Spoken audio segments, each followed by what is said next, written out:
radio for the masses. Headline edition, July 8, 1947. The Army Air Forces has announced that a flying disc has been found and is now in the possession of the Army. If the game is rigged, change the game. Game changer. I occasionally think how quickly our differences worldwide would vanish if we were facing an alien threat from outside this world. This is Fade to Black with your host, Jimmy Church, on the Game Changer Radio Network.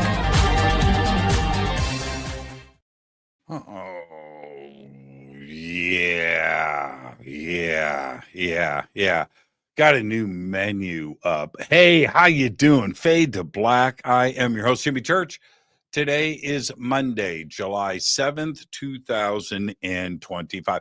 I have a new menu in front of me. Yeah, it's messing with my life. You know how you know when like Facebook or Twitter or whatever, you know, you get used to it and then suddenly, you know, one day you dial in, there's a new. I remember the first time that happened. That was probably like 2008, 2009. Like, right, I almost quit Facebook on their first update. I was like, what? Yeah, still doing it though. Still complaining. But here we go. It's a brand new week on Fade to Black.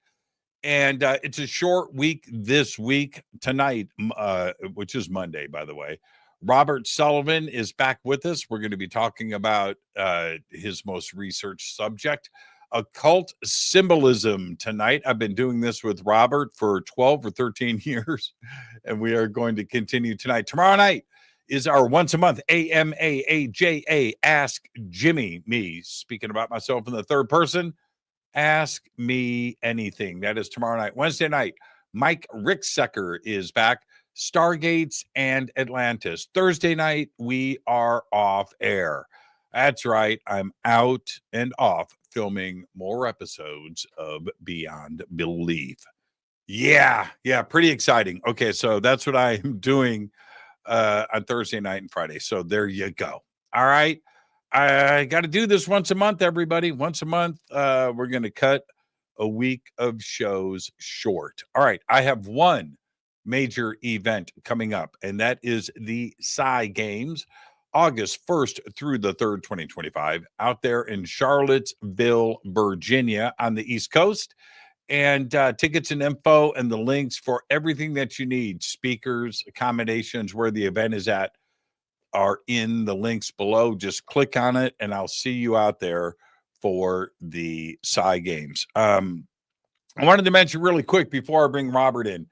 Robert has been on the show many times, and we were just sound checking, and Robert reminded me, now check this out. He goes, this is where I get into old man danger zone, all right, failing memory. He goes, man, I went and checked. I did show number 90 with you. I was like, holy crap, that sounds about right. And I started to think, that's over 2,000 shows ago. Think about that. That's absolutely incredible. Well, Robert's back with us, and tonight we're going to continue that discussion around occult symbolism around the world and in our media and stuff that you have seen quite a bit. We're going to be doing all of that tonight. I do also want to mention in the chat right before the show started, I knew it. We're going to talk more about this tomorrow night on the AMA. I've got a lot to say, lots of emotions. But on Saturday, Black Sabbath played their final show. It had been a long time since all four members were on the stage together. And I got to say, the whole day, that was absolute rock and roll, heavy metal royalty on that stage all day long. And to see the appreciation of those musicians, all musicians, it doesn't matter if you're in a country band, you learned Paranoid when you were in school. That's just Iron Man, War Pigs. It doesn't matter what kind of music you play. Classical, violin, you learned Yeah, symptom of the universe. You did. You learned those things. And Black Sabbath absolutely influenced everything. And wow. So we'll talk about my thoughts and my history with Black Sabbath tomorrow night. And I don't think there were too many lows for me. I think everything was generally pretty friggin' great. All right. Yeah. It was pretty great. Some of the sets really stood out. Tool, for example, was absolutely amazing.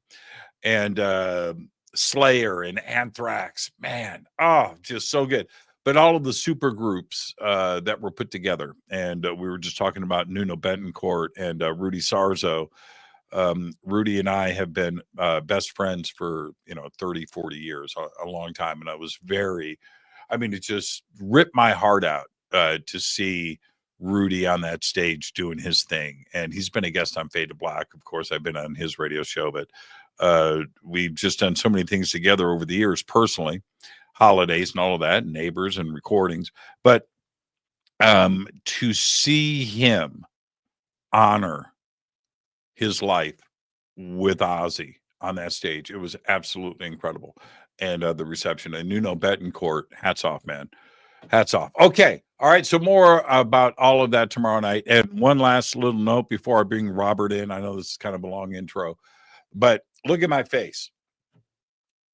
I rode my Harley all weekend long, 2 and 3 times a day. Woke up early in the morning, rode.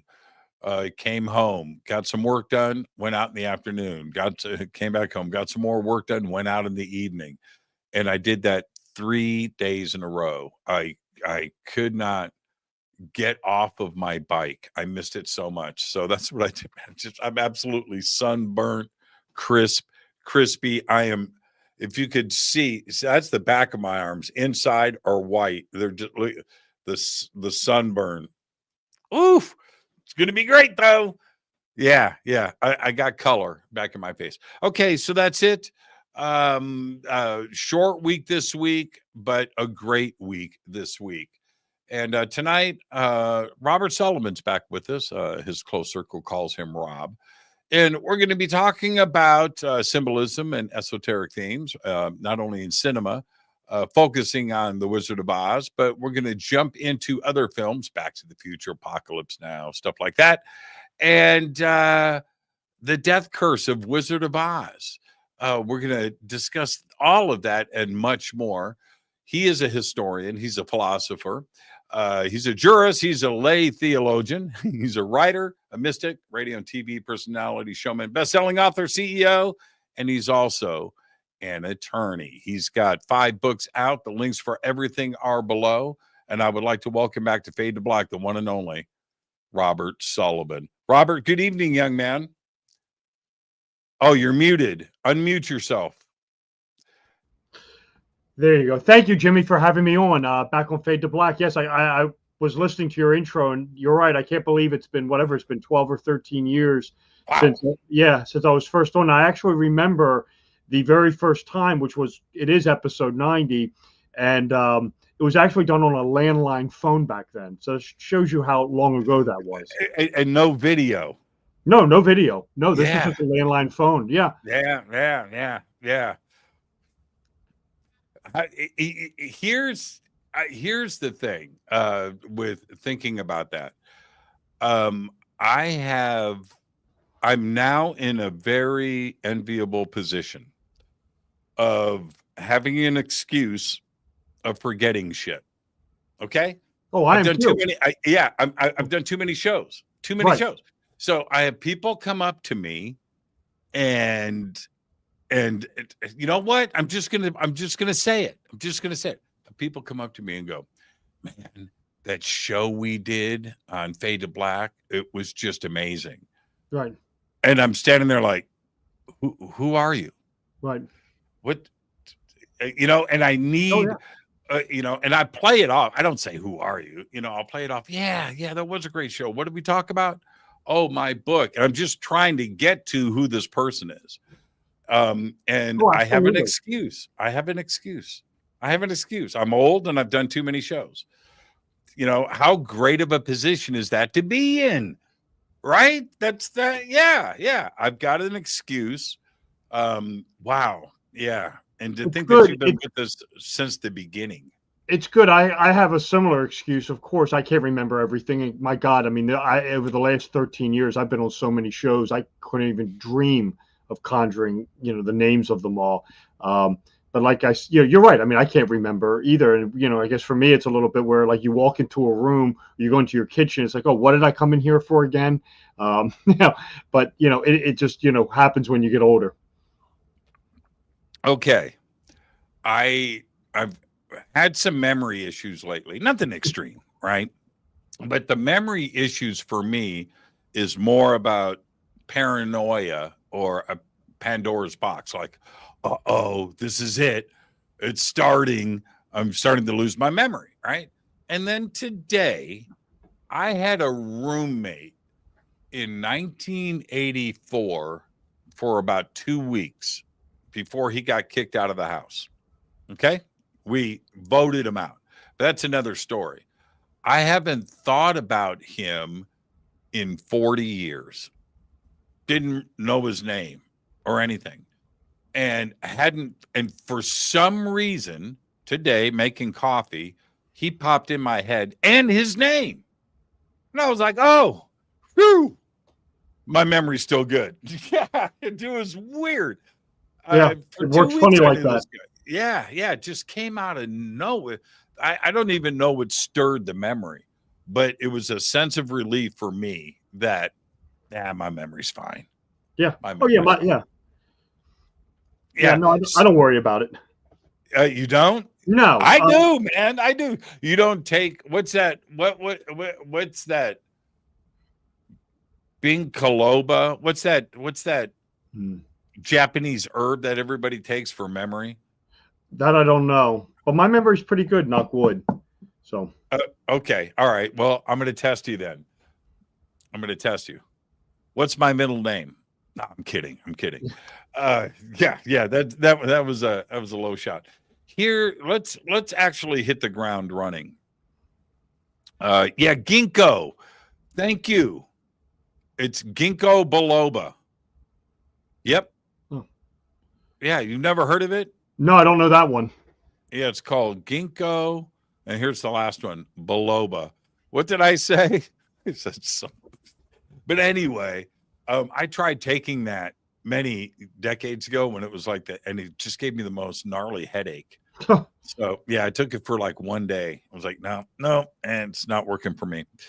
Here's once a few researchers that I respect, you being one of them, started to point stuff out to me. And symbolism is something that we're all sort of aware of. And I've noticed things over the years. But once you start to talk to really gifted researchers, then you suddenly realize that this stuff is everywhere. And you almost can't unsee it. How prevalent are symbolisms not only in media, but corporate America and daily life? Oh, I agree. Yes. I mean, I would tend to agree with that. No, I'm asking you, how prevalent is it? You're asking. Oh, yeah. I mean, it depends on, I mean, there's no hard answer to any of this. And especially when you're getting into films, a lot of it just has to do with the sophistication of the filmmaker. That's my experience with it. Some things there are, some things there are not. Quentin Tarantino, I can't find a damn thing in any of his movies anywhere. And I've watched all of them. I like them. I like Reservoir Dogs. I like Pulp Fiction, some archetypes, but I can't find anything in any of his movies ever worth talking about other than the movie itself. But then you get into something like The Wizard of Oz, which has so much going on in it. I could talk to you for the next 30 years about that thing. Ooh, Quentin Tarantino. What about Big Kahuna Burger? What about it? That's a pretty good piece of symbolism. You enlighten me. I'm making it up. I'm just seeing if it would get you going. Yeah, I don't know. Yeah, he's got moments in the film that kept people guessing, like in Pulp Fiction when they opened up the case, remember, and it lit up John Travolta's face, but you never knew what was in the case. And Right. I often wondered, what is it that he wanted to be represented in the case? That's sort of like, that's like fan theories and things like that I kind of stay away from. Why? Isn't it fun? Not for me, no. Why? That's the best. Well, I'm more interested in things that I can actually document and see where it's I mean, I get into it a little bit. I've gotten into it a little bit with some of my stuff, but when you do, I mean, I point that out. I'm like, this is just a fan theory. I can't really delve into what it could be. I mean, we'd just be speculating all night long on that. Yeah. Okay. So are you any fun? If you and I went to go see The Wizard of Oz on a special screening, would you be fun at that viewing, or are you looking for stuff that you've missed? I would not be fun. I'd be looking for stuff that I missed. Do you? Thank you for your honesty. Do you still pick up little things in The Wizard of Oz? Yeah, I mean, well, one of the things that to me is like a tell of a good film that's very symbolic is if I watch it a couple times and I see things in there, but then I go back to it again and again and I see some other things, then I know that there's really a lot going on. So like recently, some of the movies that I've been watching, the two that really kind of jump out at me, and again, they have a lot of backstory with them because they actually do tie into The Wizard of Oz, was the Nicolas Cage movie Longlegs, and then there was Late Night with the Devil. There's a lot going on in those, and I watched them, and I've watched them more than once. I have them both here on Blu-ray, and it's one of those. There's a type of movies. They're kind of like Kubrick's The Shining or Aronofsky's Black Swan, where it's like every time I seem to watch it, I seem to pick up on something new on it. Wizard of Oz, the thing that makes that thing, well, that's a whole nother story on the Wizard of Oz, because the movie itself is really, and the novel is really, two layers of symbolism. It's the political allegory, and then there is the sort of what you would call like the Gnostic or mystical side of it. Unsurprising, because the guy who wrote it, L. Frank Baum, was a member of Blavatsky's Theosophy movement. But there's a whole nother thing going on with the Wizard of Oz that's really off the charts strange. But no, when I can watch movies for fun. I mean, I can definitely sit down and watch a movie for entertainment value, but a lot of times, I do find myself, trying to make a mental note of something or write it if I'm at home, write it down so I can, incorporate it or research it or something like that. But no, I mean, like the movies that I kind of really enjoy watching are ones that every time I seem to watch them, no matter how many times I've watched them before, I always seem to pick up on something new. And the two that are kind of like really kind of like doing that right now are Late Night with the Devil and Longlegs. Very, very, very deep movies on both of those. But Wizard of Oz is a great one. Lots going on that. And again, I don't want to besmirch Quentin Tarantino. I'm a huge fan of his work, at least his early stuff. I love Pulp Fiction. I love Reservoir Dogs. Some of his later stuff I think is crap, but I'm into his earlier stuff for certain. Yeah, Quentin has a style, and he's not deviating from that style. I appreciate that part of it. Does it get repetitive? Yeah. I've seen all his stuff. Wes Anderson has a way of doing that for me too as well. I love all of his films, but when you see them back to back to back to back, like I have, and I'll do a weekend of Wes Anderson, it does tend to get a little repetitive. It doesn't take away from his talent, because he's one of my favorite directors. But Quentin has fallen into that trap too as well, where now he has to be Quentin, right? And does the original creativity, like with Jackie Brown, right? Jackie Brown was amazingly creative, but you tend to start to repeat. Well, I wanted to ask you about Babylon. Did you see Babylon? No, I have not seen that. Yeah, you should. You should watch Babylon and get back to me. Okay. Just the title. It's a Robert Sullivan film. Okay, I'll take a look at it. Yeah, it's an amazing film. Now, you just mentioned there is one overarching crazy thing about Wizard of Oz, and then you stopped. Where were you going with that? Right. So the thing with the Wizard of Oz that is so peculiar is there's some sort of killing curse revolving around this film, and it ties into Aleister Crowley. This is actually the main subject of my next book that I'm working on right now, Cinema Symbolism 4. I'm actually going to do one also called Cinema Symbolism OZ, which is going to be everything on the Wizard of Oz. But there is a peculiar killing code or killing curse around this movie that moves on a sequencing of numbers that ties into Aleister Crowley's gematria and the coming, what Crowley called the Aeon of Horus, which is of course just another name for the Age of Aquarius, which of course has the sun, which is all about the sun leaving Pisces and shifting into Aquarius.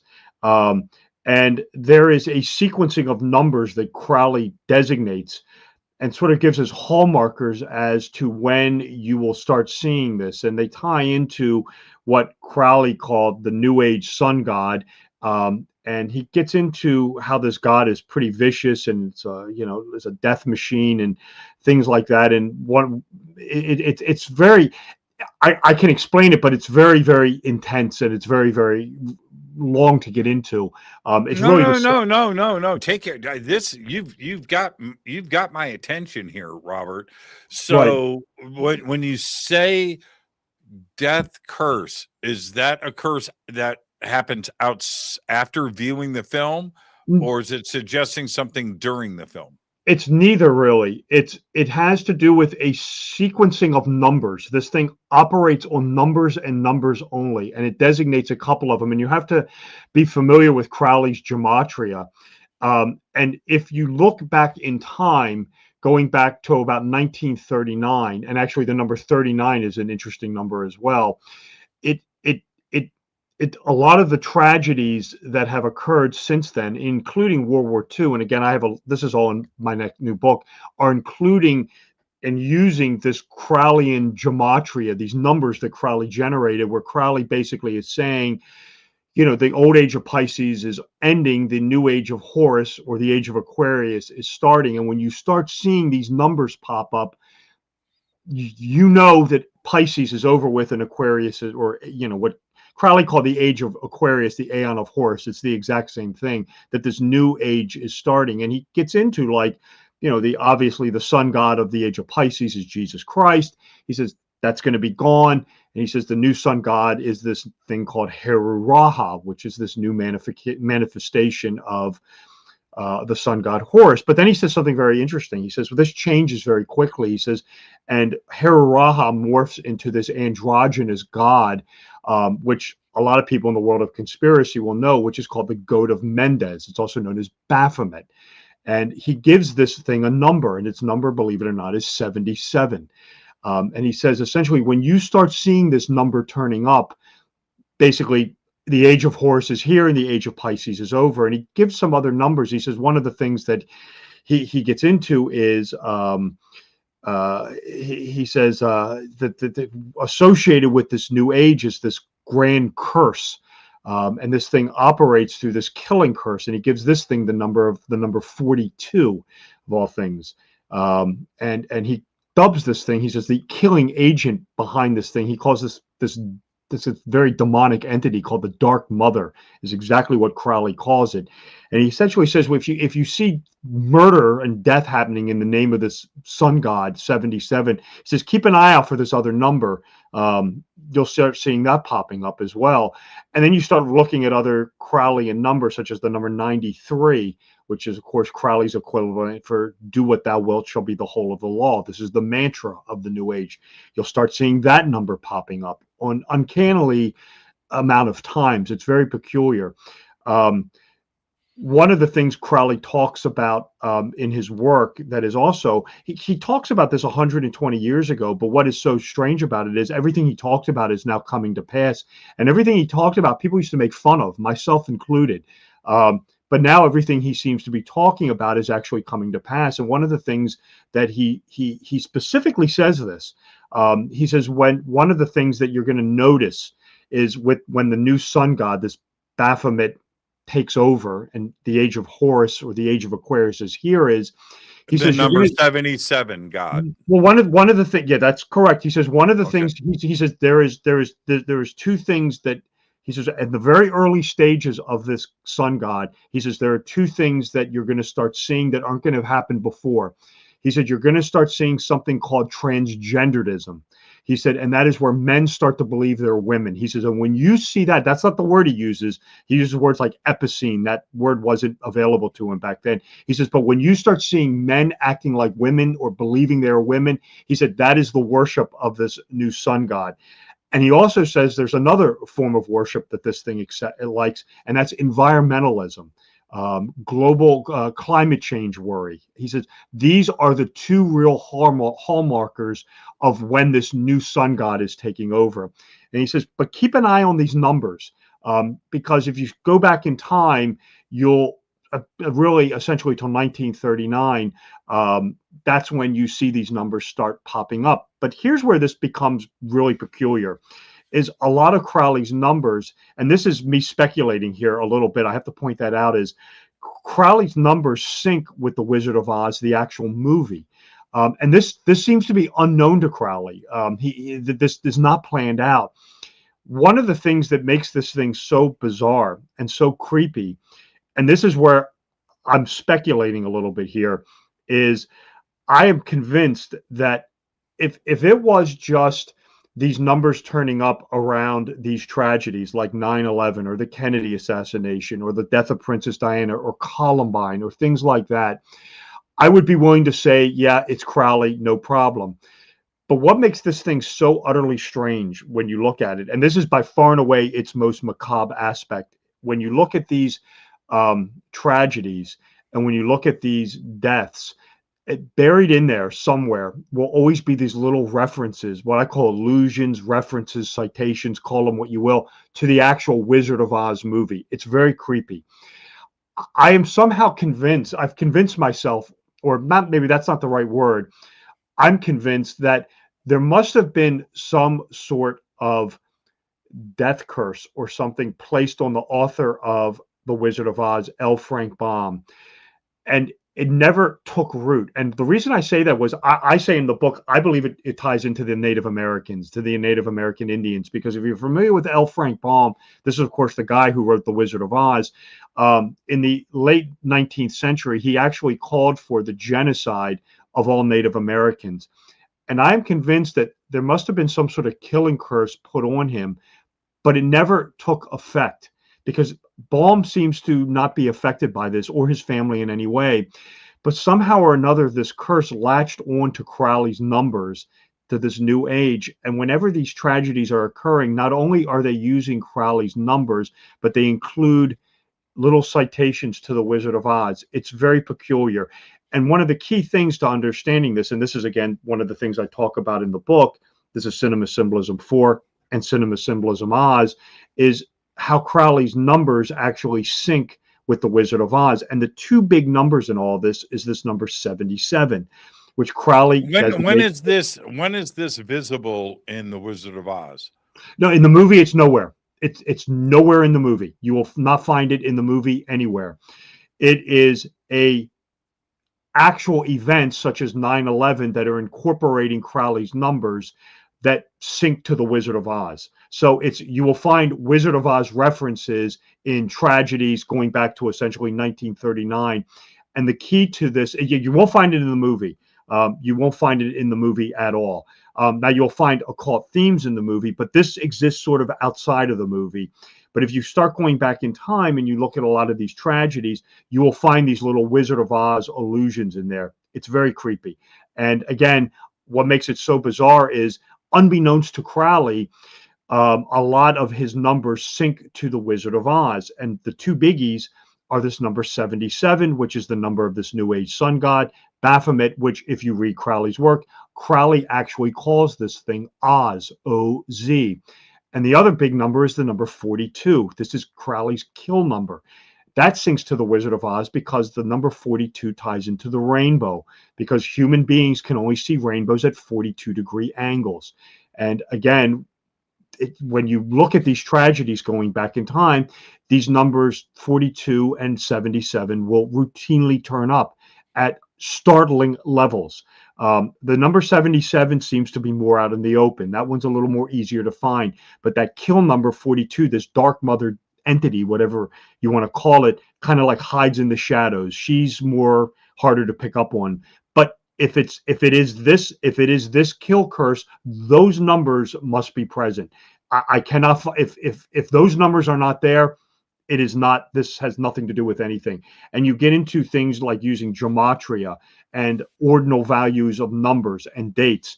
And it is astounding how these numbers will turn up. It's quite remarkable. Let me ask. Okay. So you mentioned the direct tie-in of 77 to Wizard of Oz, but 77's not in the movie anywhere.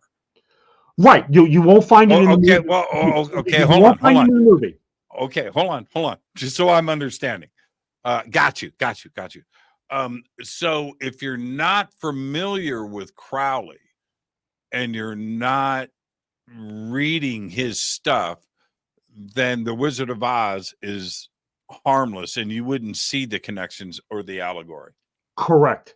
That is absolutely correct. If you have no knowledge of Crowley's numbers, this will fall by the wayside. Wow, interesting. But his Oz was his name for his god. Correct. Wow. Huh. Now that said, I don't want to diminish the movie because the Wizard of Oz film itself does have a lot of esoteric and occult themes. Tropes. Oh, it's so full of look, you take Crowley out of the mix. Yeah, if you take Crowley out of the mix, you watch Wizard of Oz, it is full. You got to remember what the world was going through back then. And when that movie was made, everything is represented in that film, politically wise, and the current events of the world, pop culture, everything that was happening is in Wizard of Oz. It's all represented. Oh, I agree. And again, like if you remove Crowley out of the mix, then the movie is just and it ties into the novel, and there's a lot going on in it. Absolutely. You have the political allegory, and then you have what I would call your Gnostic, Kabbalistic themes in it as well. This journey of gnosis that Dorothy Gale is going upon. So yeah, I don't dispute that at all. But again, if you read Crowley's gematria and you start seeing it, that's when it really gets interesting. I mean, like for example, just the one that we just went back to the Wizard of Oz. One of the things that was really interesting with that was if you read Crowley's numbers, one of the things he does is he takes numbers that are in the Bible and then he reverses them. He loves doing this. And of course, one of the high holy numbers in the Bible and even in Islam is the number 7. That's a very divine number. Crowley reverses this and he says, well, for this new age of Aquarius, for this new age of Horus, 7 is a totally evil number. It's completely evil. It's the most evil number out there. It's at least one of them. And of course, The Wizard of Oz was released on August 25th, 1939. And of course, 7 days later was the outbreak of World War II officially. So again, Crowley was nailing this 120 years ago, and it is very, very remarkable. Didn't the band Striper use 777 as their numbers, and they were supposed to be a Christian band? I'd have to look at that. But one of the things that's really interesting, who used 777 and befell an early death, was Michael Jackson.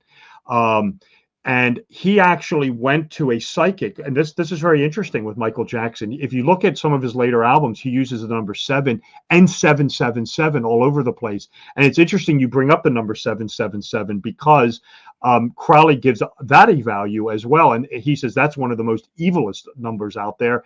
That is the demonic forces of the Kabbalah Marshal. That is basically Satan at full strength is the number 777. And it's interesting because Michael Jackson actually was using that number very frequently towards the end of his life. And the story with that was he went to a psychic, and this was back in like the late mid 80s when the pedophilia stuff started coming out, and he was having a hard time. And apparently he went to a psychic, and the psychic told him, well, you should start using these numbers. These are very biblical, powerful numbers. Unfortunately, I don't think the psychic realized that we were now in the new Crowleyan age, and the numbers that he was giving Jackson were the kiss of death. And And if you look at Jackson, again, the number 7 and 77 covers his life, especially towards the end of it. That's something else I delve in the book, is how Jackson was using these numbers, and it seemed to be his death knell. And one of the things that's interesting with Jackson is, you say, well, where's the Wizard of Oz reference? Well, of course, Michael Jackson was in The Wiz, and he played the Scarecrow in it. Yes, and, that's right. And if you actually apply gematria to the word scarecrow, I believe it has an ordinal value of the number 42. And again, that's Crowley's kill number. So bad news for Michael Jackson. Now, let's talk about Late Night with the Devil a little bit. This film, big time positive critic response to the film. But what's the film about for those that don't know? Well, there's a lot going on in this, and in this one, it looks like what I say in the book is this movie is like Longlegs. This looks like it was produced by Aleister Crowley using his numbers. The movie is about, and if you just like strip it away and you just look at the movie, it's a clever right. friggin' film, man. I love it. I've seen it. Yeah. Me too. I've seen it 5 or 10 times. One of the best endings ever, right? Oh yeah, I have it here on Blu-ray. It's a great film. It's a lost footage film about this television show, this late night television show that takes place, of course, in 1977. Yeah, 1977. Yeah, of course. It's naturally Crowley, and I mean, got the Wicked Witch in it in the thing. We got Twin Towers references all over the place with 9/11. I mean, my God, the guy in the audience is 42 years old. I mean, this Crowley must have written this thing from start to finish. But it's a movie about this lost footage of this television show where the show is kind of failing, and they have a psychic on. They have a woman on who. This little girl winds up getting possessed by the devil. I mean, you clearly see an exorcist influence on it. One of the things that I really liked about it was, and this is always a hallmarker for me for like a movie that really knows what it's doing, is there was definitely some confusion in that movie where the demon that was apparently tormenting this little girl was Abraxas. And the one guy in there, Carmichael Hague, says, oh, no, Abraxas is the Gnostic god, the showman god. That's correct. That is the actual correct interpretation of the god Abraxas. It's more of a Gnostic deity than it is a demonic figure. But one of the things that was interesting is clearly it was insinuated in this movie that Jack Delroy, this is the David, I'm going to butcher his last name, Damashel Hammond character, is in league with this same demon or this entity. And if you pay close attention to it, it's Dashiell Malshian. That's it. Dashiell Malshian plays Jack Delroy. If you watch the movie very closely, at the very end of it, when he's sort of making the pact with Abraxas and he takes the cup, you'll notice the symbol of Abraxas on the cup, which is, of course, the rooster-headed god with the serpent legs. Keep an eye out for that. And the other thing that was very interesting about this was you couldn't help, I mean, obviously there is an overt, I mean, you don't need Robert Sullivan to tell you this, the overt reference to Bohemian Grove. That's obvious.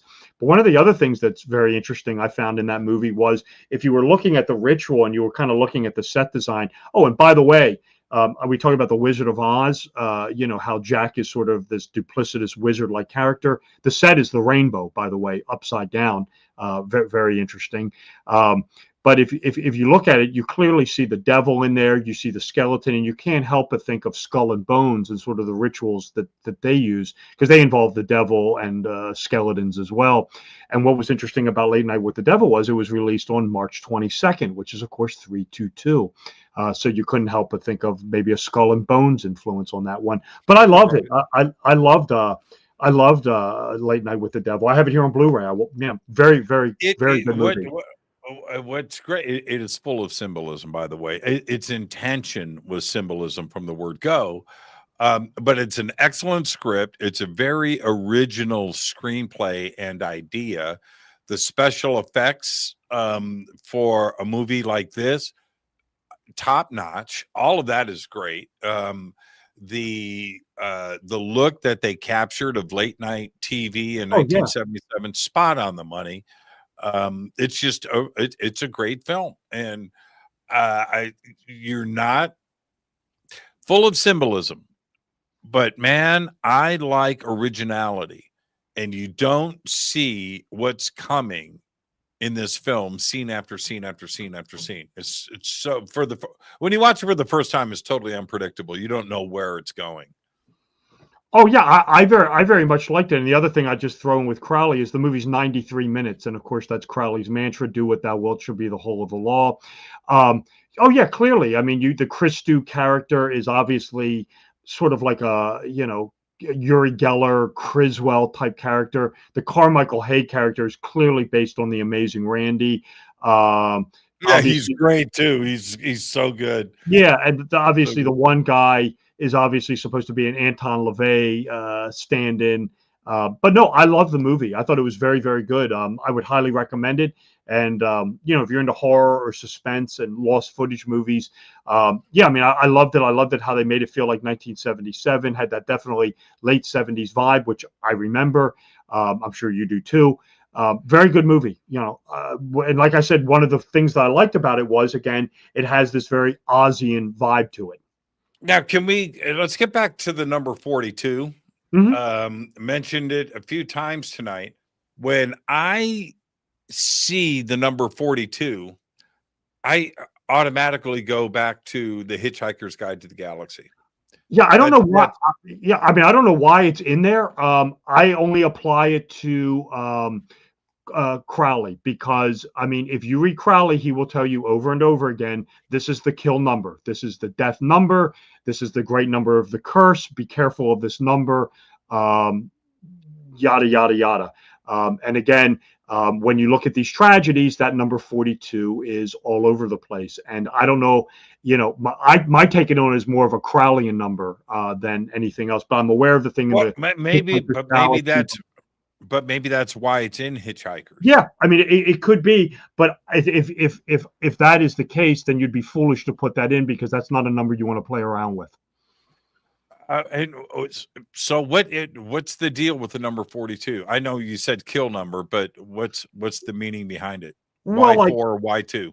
Well, I mean, it's the number that Crowley gives. He just gives it it's in the Book of Lies. You'll find it in 777. It's just the 42. This is the death curse number. This is the great number of the curse. It's exactly how Crowley describes it. And if you go back in time and you look, I mean, again, I'd have to pull some of it out. If you look at these tragedies that happen, again, you will find that number 42 popping up in there. But that number is hidden. That one doesn't stand out like a sore thumb. 77 does. 42, you got to search around for. And it's very interesting how, yeah, I've got this. I'm not going to say it. I've got a new menu, and things are different now. And yeah, it's straight, and it doesn't matter. It's just me noticing things on the screen for the first time. The things you do on a Monday after 4th of July weekend. Why is it that numbers mean so much to us, and they trigger us, and we see them all over the place in movies and TV, walking down the street, looking at a car, whatever it is. Now it's gotten to the point where I think that those that want to mess with us know that these numbers trigger us, don't they?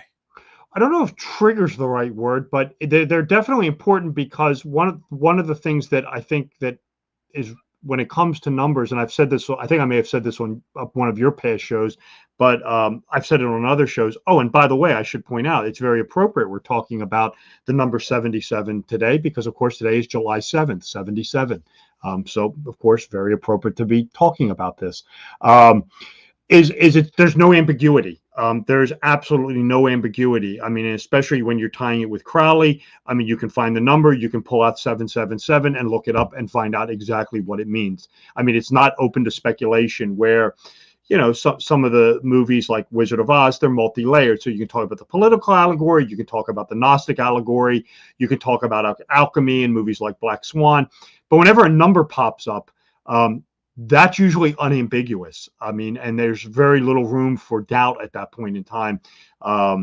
And again, when you see a number turning up, for me, and at least a lot of times in cinema, that's a good sign or hallmarker or tell that, the movie is going to be including things, or there's going to be veiled references or underlying tropes or themes or something like that, because the number is not ambiguous. It's unambiguous. There's no ambiguity is what I'm trying to say. It's not subject to interpretation. For example, like, we've been talking about the number 42. You turn to Crowley and he'll tell you exactly what it means. There's no speculation on it. So I think that's one of the things also that makes this so interesting is, you just see the same sequencing of numbers over and over again. And again, I'm just giving you a couple of them.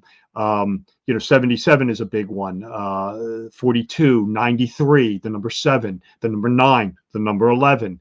333 is another one that has a lot of meaning in all of this. And again, when you look at it, I've been looking at it for 2 years now. So, the one thing that I will say about this is every time I see something, I mean, I cannot tell you how many times I've sat back in my chair and say, you've got to be kidding me, when I've looked at these numbers. And again, I'll look at a tragedy, and even now, like this Texas flooding, I'm keeping an eye on that. I need to see what it looks like when it's over. But I would not be at all surprised if when this is over, there's some sort of little, these Crowleyan numbers aren't popping up in there. That would not surprise me. And if there is, then I got to start looking for the Wizard of Oz reference, because that will be there also. Wow. There's not one without the other. There's not one without the other. They all have to be present. So did you know that the moon takes 27 days, 7 hours, and 42 minutes to orbit the Earth? No, but that wouldn't surprise me. What about the Great Flood? Right? Do you think there's some Crowleyan numbers and mystery, even something like that? What is this thing with Texas? No. Well, this the thing Bible, the Great Flood. No. This is all for the New Age. You can take everything in the Bible, Crowley says, and put it in the trash can. He said that's all history, has no meaning to anything. I cannot find any evidence of this thing existing prior to 1939 when The Wizard of Oz comes out. That's when this thing really starts to become kinetic.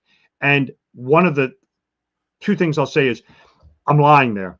There is one thing, there's a prelude to this thing that happens earlier on that is astounding. And I am not going to say what it is right now until the book comes out, because it is the most uncanny thing I've ever seen. But this curse, this thing with Crowley, does not become kinetic until The Wizard of Oz, the movie, is released. I cannot find hardly any evidence of it prior to that. I have found one thing that seems to be foreshadowing it, but I'm not going to say what that is. There is no way I'm giving that up until the book comes out. But one of the things I will say is this is probably the reason why there was so much tragedy surrounding the Wizard of Oz movie.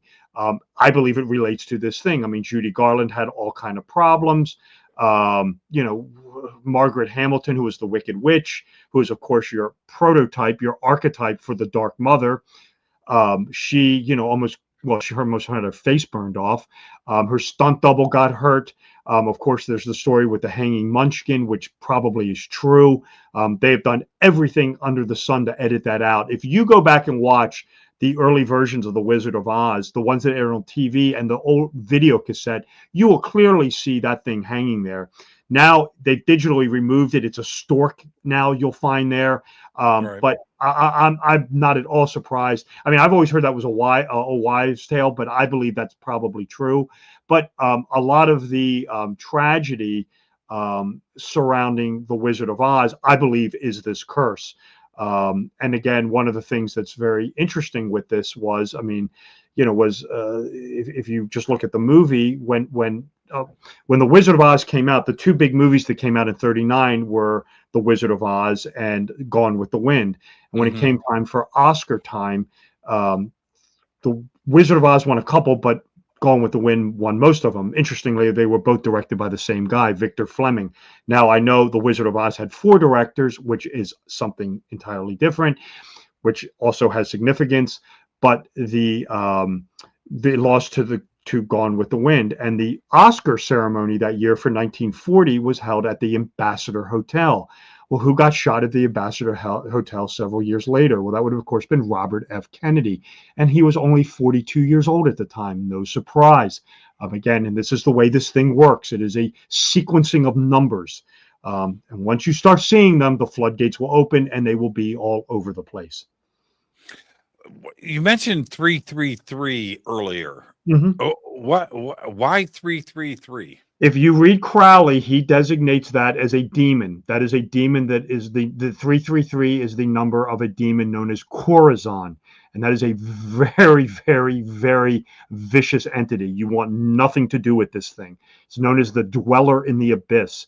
And a lot of times in these tragedies, that number will pop up. Not all of them, but a lot of times that number will pop up. And when you start seeing repeating 3s or daisy chains of 3s or 333, keep your eye out, because that's, according to Crowley, that's this demon Corazon messing around on the side, essentially.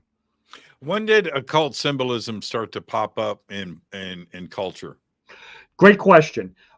You can actually trace it back. I mean, it predates Hollywood. You can find esoteric themes and tropes and undercurrents in the works of Herman Melville. You can find it in Edgar Allan Poe. You can find it in Nathaniel Hawthorne. We can find it in the works of Richard Wagner. We can go back in time even before that with Mozart, of course. We have it in that. But one of the biggies really, I guess, is when, like, you want us to talk about, like, where people were using pop culture to convey meaning. You really go back to William Shakespeare and Christopher Marlowe, where you had 2 people putting in competing themes in their movies. And of course, Shakespeare was likely Sir Francis Bacon. I think that's pretty much a foregone conclusion in this coterie of people he was working with. And you will really see Marlowe, who is doing the work of the Jesuits and is trying to undermine Queen Elizabeth and John Dee and people like that. And then you have Shakespeare and Bacon, on the other hand, who are lauding Queen Elizabeth and John Dee in their work. So you have this competing pop culture war in Elizabethan England between Christopher Marlowe and between William Shakespeare. And of course, the story was that Marlowe, that was so despised by the Queen and by John Dee, that John Dee had had enough of this guy. I mean, it's the whole thing with Faust. I mean, the whole Faustian story of John Dee, that John Dee got so sick of this that Dee went to Queen Elizabeth, and that Marlowe was murdered in a bar, apparently by agents of Queen Elizabeth I, because Dee was so sick and tired of this guy. So you will definitely have sort of the counter-Reformation Christopher Marlowe on the one end, undermining Queen Elizabeth. I mean, you'll find this in his work. But then you have Shakespeare, who is, of course, the fairy, and Spenser, the Fairy Queen, Midsummer's Night, The Tempest. This is where John Dee is turned into the White Magician. So really, for me, and this is something I talk about in the books, when you really start to see, pop culture using occult undercurrents, it really seems to take root going back to Elizabethan England with Dee, Christopher Marlowe, William Shakespeare, Sir Francis Bacon. That's really when it really seems to start taking root. But it predates Hollywood. You'll find it in the early works of Hollywood, but of course you'll find it, in all phases of Hollywood, from the inception all the way up to July 7th, 2025. I mean, it hasn't gone away, and it's still with us. Yeah, with all of your research, Robert, seriously, do you sage your house? Do you salt your house? Do you protect yourself? Very good question. That's also a very good question. So now, for right now, what I'm in my study doing this, and so I don't know if you ever saw the first Omen movie with Gregory Peck and Lee Remick. Of course. Okay. Yeah. All right. Do you remember Father Brennan in that movie? I do.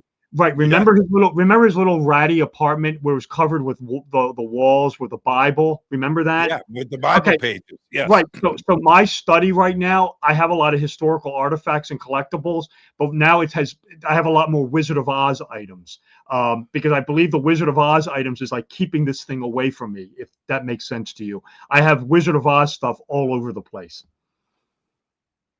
And that protects you? I think so. Yeah. Yeah. Yeah, I think right. so. I mean, I have some really nice Wizard of Oz items, like autographs of, like, Ray Bolger and Margaret Hamilton, but I have some of the Chotskys also. And yeah, I do believe this stuff is protecting me. Yeah. Okay. Fair enough. Fair enough. Well, it could also be a placebo protection.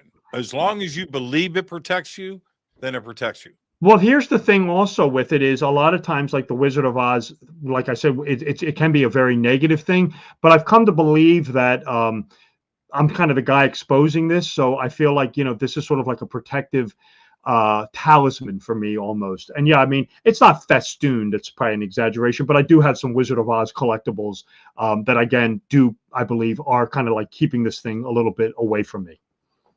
That is so interesting. I mean, I have problems sometimes, and this is just all in my head. But when I'm reading something, if I'm reading a book on Baphomet, right, Mhm. and I'll stop. It's like, I don't want this information in my head, and I'll stop. If I'll know when I get to that point, if you know what I mean. I understand something similar happened to me, but I kind of went down the other road with it. Was when I first started noticing these Crowley numbers and these gematria numbers, it was around 9/11. It was around the 9/11 event, which, believe it or not, Crowley actually gives a name to in his book. He calls it the Supreme Ritual. And he says, this will be the one that all eyes will see. And when you see this, the Age of Horus is here, or the Age of Aquarius is here. He calls it the Supreme Ritual. Crowley's numbers cover this thing, blanket it. We could do hours on this thing. But then what I started looking at was, I thought, well, this is kind of interesting. And I said to myself, I wonder if these numbers also turn up on some of these other tragedies. Is there like something maybe like the Kennedy assassination or Columbine or the Murrah building? Were these sort of like mini forerunners or like lead ups to this? And sure enough, they were. When you start looking at those events also, you will start finding these numbers popping up. And that's when I kind of really knew, that's when for me that I knew that I was onto something. And that's when I had to proceed kind of cautiously, like you said, because at this point I'm thinking to myself, well, what am I playing around with here? Right. What am I playing around with here? Because this thing does seem to be real. And I did, kind of move a little cautiously with it. And my experiences with it is, when I started seeing these little Wizard of Oz illusions, this was not a good thing. But then for me, it was almost, well, maybe I should incorporate these Wizard of Oz things into my life as a protective talisman. And that seems to have worked, knock wood. But again, when you're looking at these tragedies, the numbers will be present, but also there will be these little Wizard of Oz illusions. At least one of them will be buried in there. And that's that has to be there. Our guest tonight, Robert Sullivan. Tonight we're talking about occult symbolism all around us, pop culture and otherwise. This is Fade to Black. Stay with us. More with Robert right after this short break. Stay with us.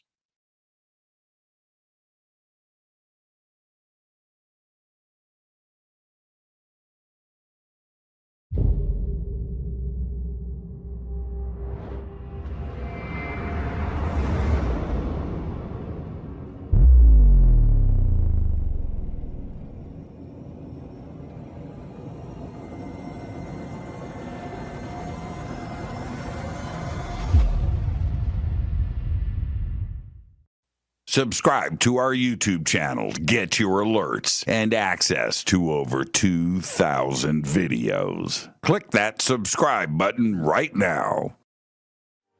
Go to jimmychurchradio.com and get the Fade to Black official podcast. 2,000 episodes, all of them commercial free for just $2 a month.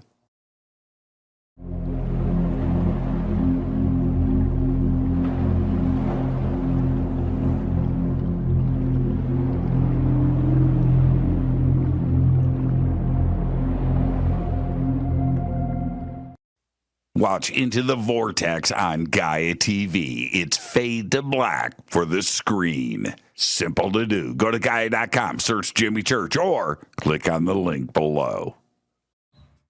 Follow Fade to Black on Twitter at JChurchRadio. Get all of the show updates every single day. It's now called X, but who cares? How you doing? Jimmy Church here. Special announcement. Get your Fade to Black t-shirts. That's right. Help support the show. Help support everything that we do over here. We've got 2 t-shirts. We've got 2 ways to get them. Get your Fade to Black t-shirt today. Go Backley Tappy. Go to jimmychurchradio.com and become a Fadernaut. Get a membership. That's right. Everything is commercial free. You have access to downloads, and you get to call yourself a Fadernaut. Jimmy Church, Gaia TV, Fade to Black, here at Machu Picchu with Brian Forster and Hidden Inca Tours. Amazing tour so far, Brian, but we're here to announce what we're going to do next year in 2026. What's going on? Okay, November 2026, we're going to have our major tour of Peru and Bolivia, either a pre or post tour of Paracas and Nazca on the coast. And then after that, 6 days in Easter Island. Bucket list, Easter Island. Come join Brian and I and his amazing team here at Hidden Inca Tours for Peru, Bolivia, and Easter Island. Signing out. Say goodbye, Brian. Bye, gang.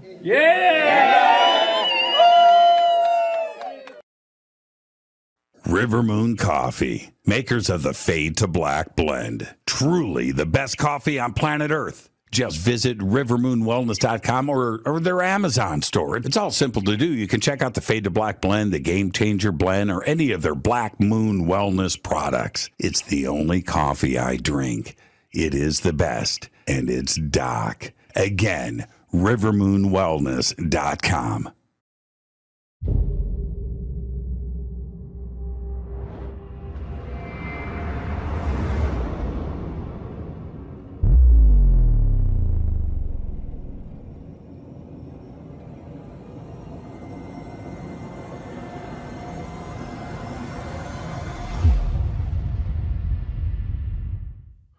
All right. Welcome back. Fade to Black. I am your host, Jimmy Church. Tonight, Robert W. Sullivan is with us. We call him Rob, by the way. I don't know what the W's there for, Rob. Is it separating you from all the other Robert Sullivans out there? And it's William. It's Robert W. Sullivan IV. So the W is William. Oh, gotcha. Okay. This weekend, Black Sabbath had their farewell concert in Birmingham, England. It was broadcast all day long. It was called Back to the Beginning. I'm a big Black Sabbath guy. And when you go through the metal years, like I did growing up with it for the last 50 years in my life, we were all, our little metal community was always battling those on the religious side of things, pointing out the symbolism that was all about metal music. And one of those things is 666. And I never concerned myself with that, but they did and do. What is 666? Right. So if you look at 666, that's actually the number of Aleister Crowley. That's the number he actually takes for himself. And if you really break this down, it's a solar reference. 666 is the ancient number of the sun. In the book of Revelation, which, I wouldn't pay too much attention to, especially anymore, the actual number was supposed to be 616 for the Antichrist, but they changed it to 666 because in Greek gematria, Jesus Christ's name is 888 is what his equivalent, and they wanted a number with 3 in a row, so they went to 666. But when I see the number 666, that reminds me about that at this point is just straight to Aleister Crowley at this point. And again, a lot of times in these movies, keep an eye out for the number 216. because if you see the number 216, that's 6 cubed, that's 666. And again, a lot of times when you're seeing these movies that are like remakes of The Wizard of Oz or have these, numbers in them, keep an eye out for 216. That's a 666 reference. And if you read Crowley on that, he says that's a very powerful number.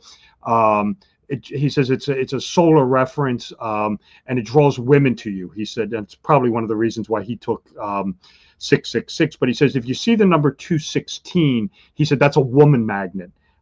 He said that's that draws women to you. And believe it or not, and again, this was Crowley talking 120 years ago. If you take the name of the king of rock and roll, Elvis Presley, and you throw in his middle name, his name actually has the value of 216. Very interesting. And if you are familiar with my other work, Elvis syncs a lot with the sun. A lot of his life reflects the movement of the sun. Apollo, of course, the sun god, who is also the god of music. And of course, Elvis being the sun god and 666 being a solar reference, he recorded a lot of his hit songs on a microphone designated 666. Very interesting. Is Crowley misunderstood? A little bit. My take on Crowley was, and this was a lot of take on it, was when you first start looking at it, is this was just Crowley like making this stuff up, or just was talking, or just trying to get attention. But I don't think this is the case anymore, and here's why. I mean, I believe that he clearly must have conjured this entity, AWAS, that was predicting these things to him and talking to him. The one thing about Crowley is he's very genuine about this. I mean, once he has this meeting in 1904 with this AWAS entity, he quite literally spends the rest of his life trying to put a system in place for this new age. He puts numbers in place. He creates a tarot deck. He writes a book on this tarot deck for this new age. Everything there out is how to acclimate themselves to this new age, and he never really makes money off of it. There's no fraud element involved in this. I mean, he seems very genuine about it. There was never a fraud element with him. Is he misunderstood to a degree? Because I think a lot of people, myself included, really didn't take him seriously. But when you start looking at this number system that he generated 120 years ago and some of the things he was saying, it seems to all be coming to pass. So my take on him is changed quite drastically, where he was kind of viewed as this joker, sort of controversial figure, which he is, of course, but he seemed to really have been in touch with something that I'm not sure even he fully understood what it was. He seems to have been more of a tool of this thing than anything else, with what he was doing. I don't think he knew what was coming. Maybe that's what I'm trying to say. So am I limited? Again, Crowley is somebody that very interesting. And I start to do the research and I just kind of back off. It's like, man, I don't know if I need this information in my head. And he's one of those cats now, but in my limited knowledge of him, he had his house on Loch Ness, and it is my understanding he had dedicated large amounts of his time to perfect, I don't want to say its name, to perfect a ceremony, and built a house and a room in the house dedicated to this, special dirt on the floor and so forth. And then apparently he completed that said ceremony one time, and he never did it a second time. Is that true? Well, the way Crowley wrote it was he had this home in Loch Ness where he was trying to get in contact with his holy guardian angel. And in order to do that, the ritual he was performing is called the magic of Abramelin the Mage. That is the ritual he was performing, and it's highly complex, and it involves the binding of certain demons. It's a very highly complex ritual. Now, here's the thing with that is, if you read it, the magician that is doing this has to remain very pure. No drugs, no sex, no alcohol. Well, if you know anything about Crowley, that didn't go over very That well. was his life. Yeah, that didn't go over well with him. That Right, did not go over well with him. So he was up there and he was working on this ritual, but he stopped. He just gave it up. He just got fed up with it and he just stopped. And then you fast forward to years later, he's in Egypt with his wife, and they're in the Great Pyramid. And all of a sudden, his wife, who apparently had no knowledge of this, essentially said, if you want to complete that ritual that you started all those years ago, you have to do this, and you will be in contact with your holy guardian angel. Crowley thought she was loco. I mean, Crowley thought, she doesn't know anything about the occult or magic or sorcery. Where the hell is this woman getting this stuff from? But apparently, Crowley started listening to his wife and was like, all right, you seem to you really seem to be intense with this. You seem to know what you're talking about. I'll give it a try. And sure enough, this entity eventually does appear to him. He actually does complete the ritual. And the name of his holy guardian angel is this entity called Aiwass. And Aiwass has a value also, and that's, of course, 93. And that's the value of do what thou wilt shall be the whole of the law. Crowley was very fascinated from that point on to trying to assign numbers to a lot of this stuff, was trying to figure out numbers. And he wrote a whole book on it. And again, at that point in time, this is 1904, the rest of his life, he is trying to generate a system of magic and essentially writing books, prophecy. And this is the main one. This is the Book of the Law, where this is this book that was dedicated or was dictated to him by this entity, Aiwass, which is going to be this New Age Bible. What's interesting about the Book of the Law is Crowley said it was a book of prophecy, or at least included elements of prophecy of things that were going to happen. And you can actually find in there does seem to be, I mean, it's not going to lie to you, it's kind of like Nostradamus. It's like the quatrains. I mean, there is clearly a reference in there to this thing he calls the supreme ritual. And if you read this thing very closely, it is obvious he is referring to 9/11. There's also an allusion in there to the Kennedy assassination in there with R.P. Stovall, which was one of the companies that Oswald worked for, and was also the name of the police officer who found some stuff in Oswald's apartment was like R.B. Stover or something like that. I have to go look that up. But from there on out, Crowley is dedicating his life to just writing books about what this new age is going to look like, and what it was about. And if you read books about Crowley, one of the biggies that I would recommend is reading the works of Israel Regardie. He is very well respected. Crowley called this new age that was coming, the Age of Horus, which is, of course, the Egyptian sun god. And if you read that in Israel Regardie, says it's the Age of Aquarius. That's what he's talking about. He just called it the Age of Horus. But again, Crowley gives these hallmarkers, this roadmap that he lays out, and it's very, very, very fascinating. And again, a lot of it inadvertently, there's no way Crowley knew this, is syncing with the Wizard of Oz. That's what makes this thing so strange. It's the only word I can think of. Could Crowley just could he I want to say this the right way, but this is my twisted brain. Okay. Was he just a guy that liked to party, had a wild imagination, and then just happened to write this stuff down? It's a little bit of, yeah, I understand. Yeah. I mean, there is definitely the Joker element of Aleister Crowley. That is irrefutable. But there's also the element of this guy really seemed to know what he was doing. And I will be the first to admit that, sometimes it's hard to separate out the two. And that's why I say, I don't even know if he was fully aware of all of this.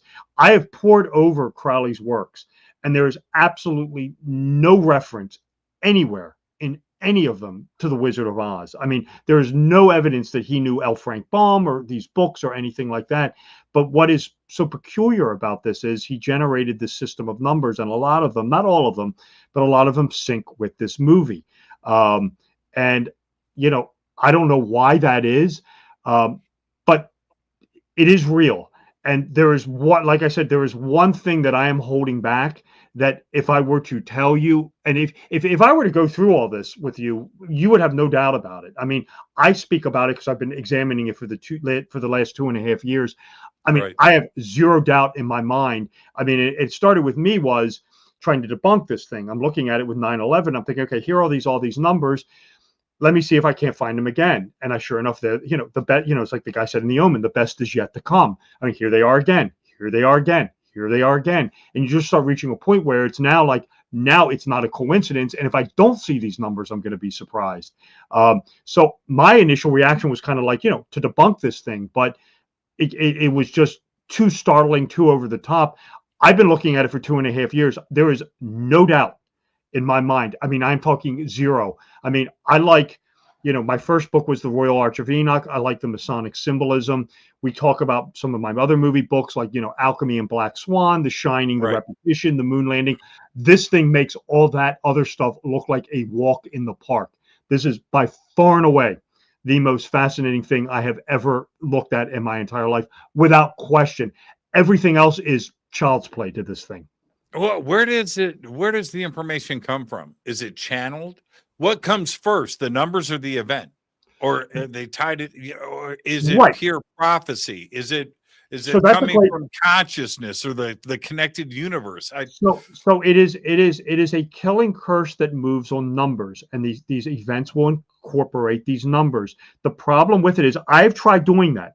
I've tried doing what you have said, is like look at an event and then forecasting 77 days ahead or 42 days ahead and seeing if something turns up. That's the problem with it. That's the thing. It is very clever, this thing. I don't know if I'm doing 77 years, 77 days, 77 months, 77 hours, 42 months, 42 days, 42 years. This thing works all over the place.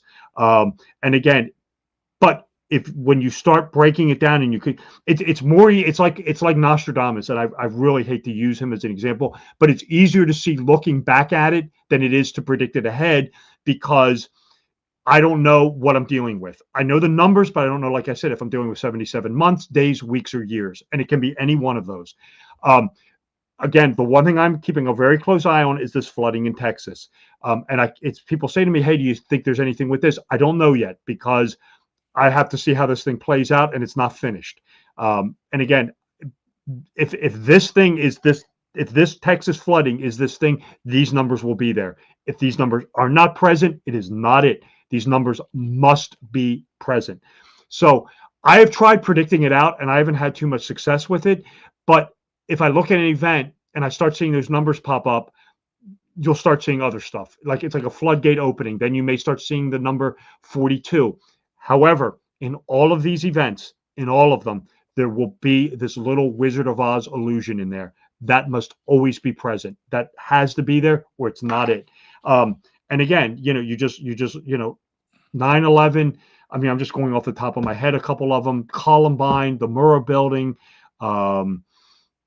These numbers are always okay. And I want to get to the JFK assassination, but let's back up to the events over the last month, because when things jumped off between Israel and Iran, and everything that has been talked about for decades, if not centuries, if not millennia, that's where things are going to start and take off, and that's where that's it.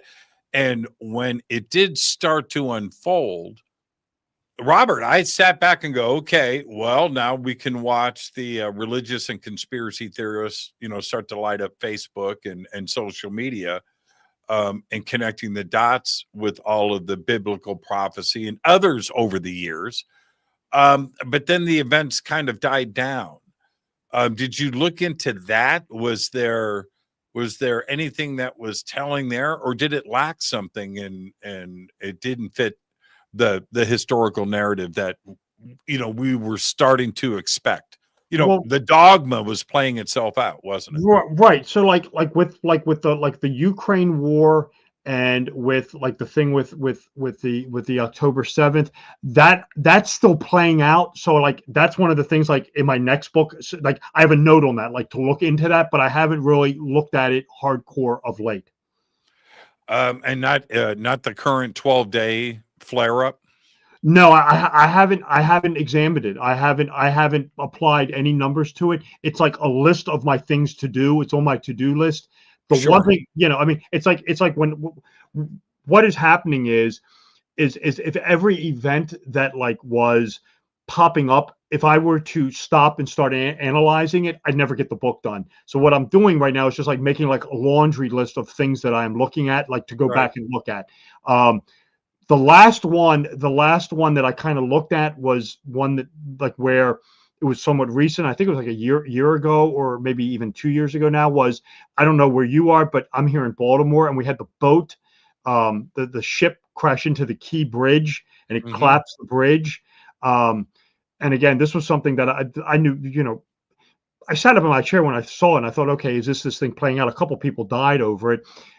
If a lot of people may not be, I'm in Baltimore, so I'm familiar with this because I watch the news. The exit before the bridge is exit 42, and the waterway was closed for 77 days. So now I know, okay, this has to be something, with this.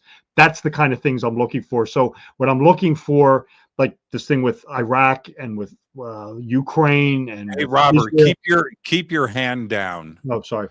There you go. Okay, yeah, continue. Those are like on my to-do list of things to look into, but I don't want to speculate right now because I haven't thoroughly researched them. Yeah, when the whole Israel-Iran thing, I was like, okay, here we go. Didn't think this would ever happen, but it seems like this is something that could spin out of control, and I hate to step back and go, well, I guess they were right. I don't like to get into that position, but it seemed like we were right on the edge of something crazy going on. But thankfully, everything died down. But what about Crowley and the JFK assassination?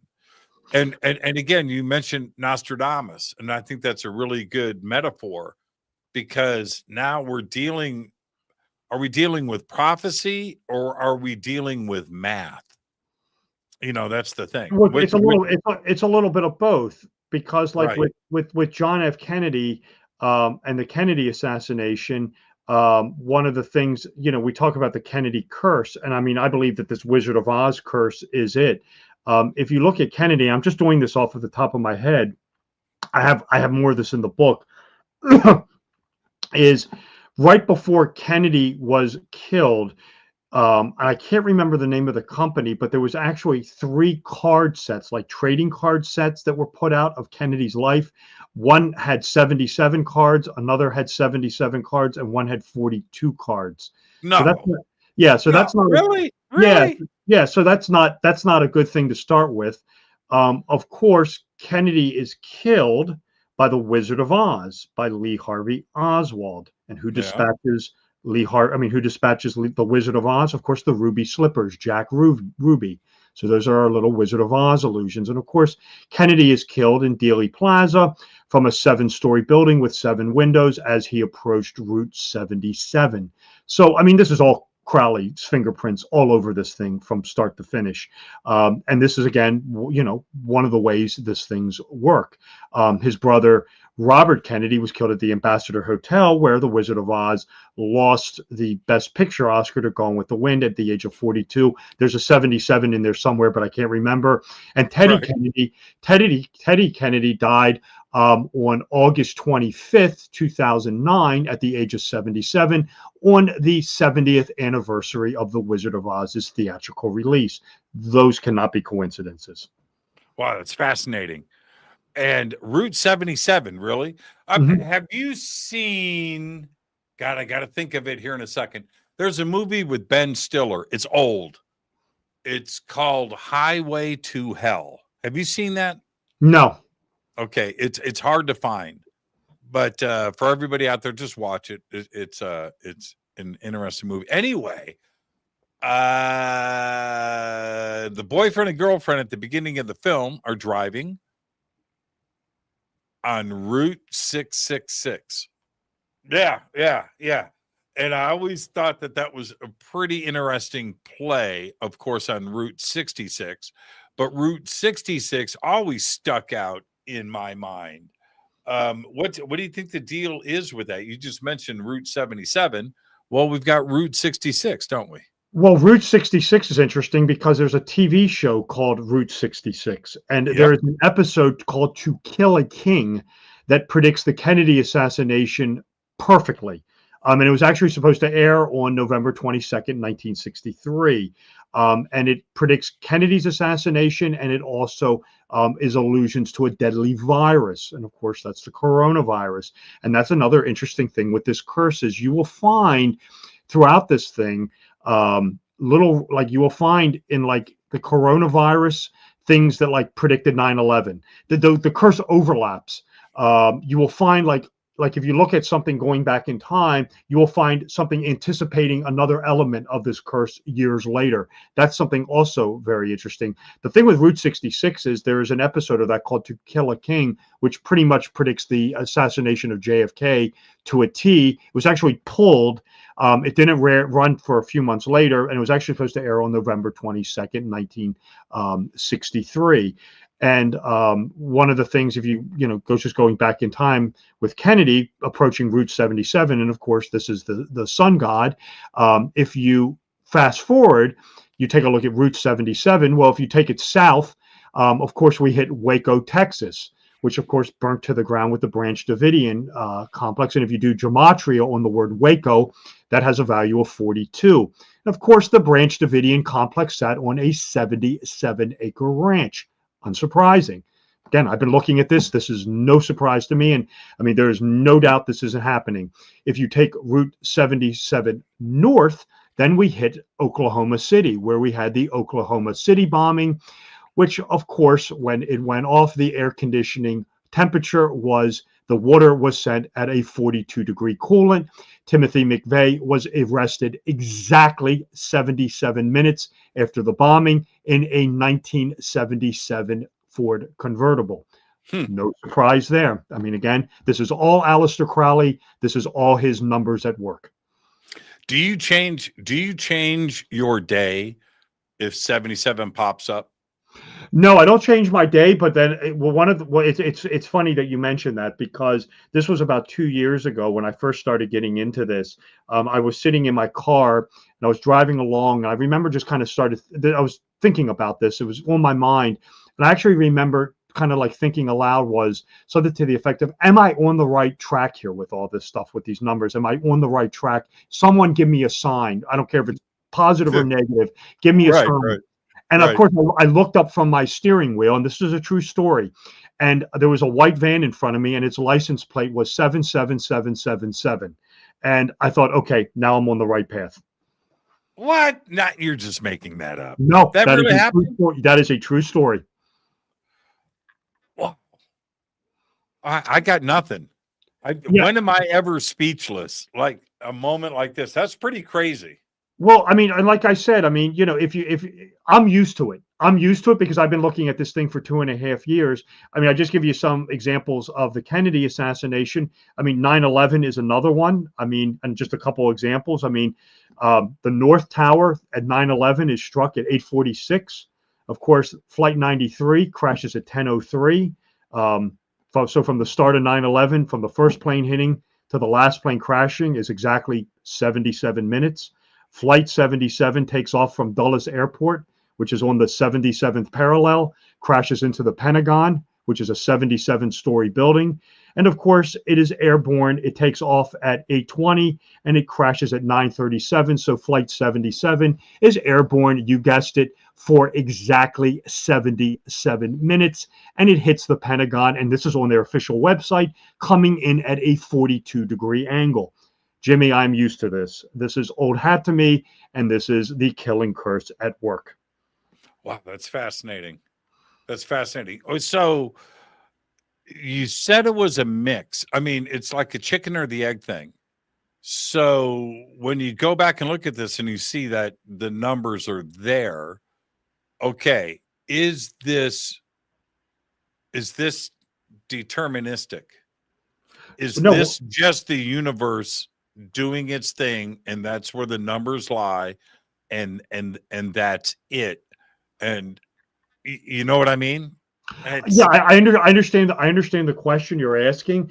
The best way I can answer this is to give you Aleister Crowley's answer on this. And Aleister Crowley says in his work, he gives this system of numbers. And what he essentially says is when you start seeing these numbers popping up on this frequency, this is this new age sun god trying to get attention. And it's this sun god, which he originally calls Heru Raha, but he says it morphs into the goat of Mendes. Baphomet, he says that in Magic and Theory and Practice. When you start seeing these numbers, that is this god essentially demanding worship and is letting you know the Age of Horus is here, the Age of Aquarius has arrived, because, and he says this in his book, this is a bloodthirsty monster. It likes war, it likes death. Keep an eye out for this number 42, this grand killing number, this grand number of the curse, because it's sort of the best way Crowley kind of describes it is the way I describe in the book. It's the number 42 is how this number, how the sun god kills. That's the kill number, is the number 42. That will always be present surrounding these not little, but surrounding these tragedies.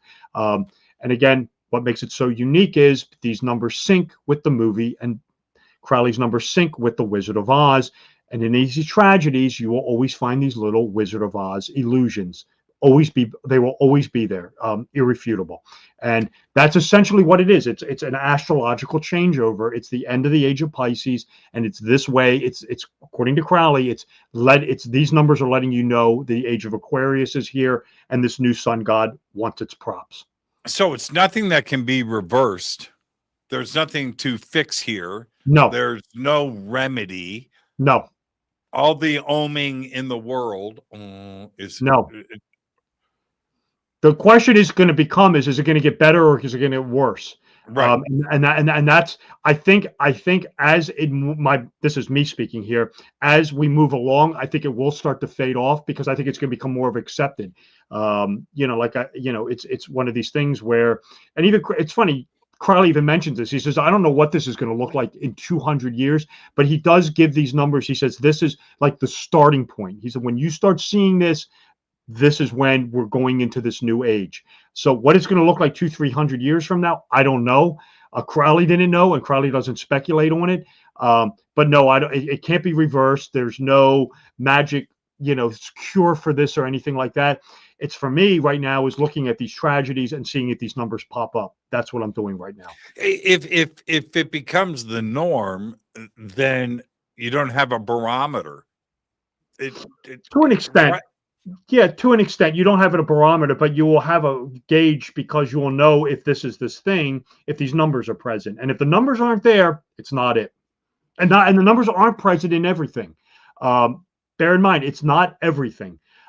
One of the things I can tell you, though, that is somewhat unique with this, and this is kind of what we talked about a little bit, is these numbers will pop up in, these tragedies and these events, but you will also find them, these tragedies, mixing around with pop culture. So like if you have a tragedy happening or something along those lines, keep an eye out for what's popular, like, what's going on in pop culture at that time, because a lot of times, again, there will be something going on in pop culture that reflects this curse somehow. That's another thing that's very interesting. We haven't even gotten into Give me an example of that. So one of the examples with that is one of the closest examples of that is with the Beatles. For example, Helter Skelter, Judy Garland, who played. Oh, and by the way, Judy Garland, a garland is a corona, by the way, it's a crown. That's also interesting. Judy Garland, when she passed in 1969 on June 22nd, 49 days later, and if you don't know, 49 is 77. 49 is 7 squared. 49 days after Judy Garland died in 1969 was the first night of Helter Skelter. And one of the things, if you look at Charles Manson's full name, Charles Miles Manson, that has a value of 77 using gematria. One of the things that hooked Manson was the Beatles' White Album. If you look at that, the White Album has a runtime of 93 minutes. And of course, that's do what thou wilt shall be the whole of the law. That's Crowley again. And that's the number of Awas, which was Crowley's guardian angel. So you can find stuff in pop culture reflecting these tragedies and what's going on. That's very interesting as well. What do we do with other shows and movies that tend to do the same thing? I've got to bring up The Simpsons, right? And Back to the Future. I didn't realize this until this weekend. I knew it, but I had to go back and check. July 3rd, 2025. That was on Thursday. That's in Back to the Future. Yeah, the setting on the car. I can't remember. I'm going back. Yeah. I just can't remember it. Yeah, it's July 3rd, 2025, which was last Thursday. Was it? I thought in Back to the Future they only went ahead to 2016. I thought it was. No, you have to watch the movie. You got to watch the movie. So the last scene where we're going, they don't need roads. That's July 3rd, 2025. Oh, I'd have to look at that. I thought it was October like 18th, 2015 or something. That's where they need to get back to, because that's where they started from. Right. I'll have to take another look at it. But Back to the Future has lots going in it as well. And again, there's the wizard. That's one that I talk about with. One of the things that is interesting with the Wizard of Oz is how influential it's been. And just, this is Crowley aside. This is, the mysticism of the original movie aside.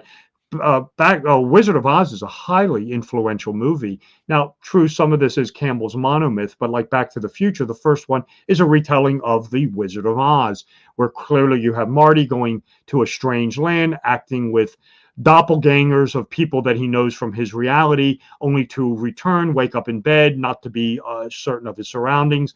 Of course, when he goes back in time, the first thing he runs into is a scarecrow, and of course, that's Dorothy's first companion. So with the Wizard of Oz, with Back to the Future, you do have like a loose retelling of the Wizard of Oz. Apocalypse Now is the same thing. Loose retelling of the Wizard of Oz, starts in a strange land.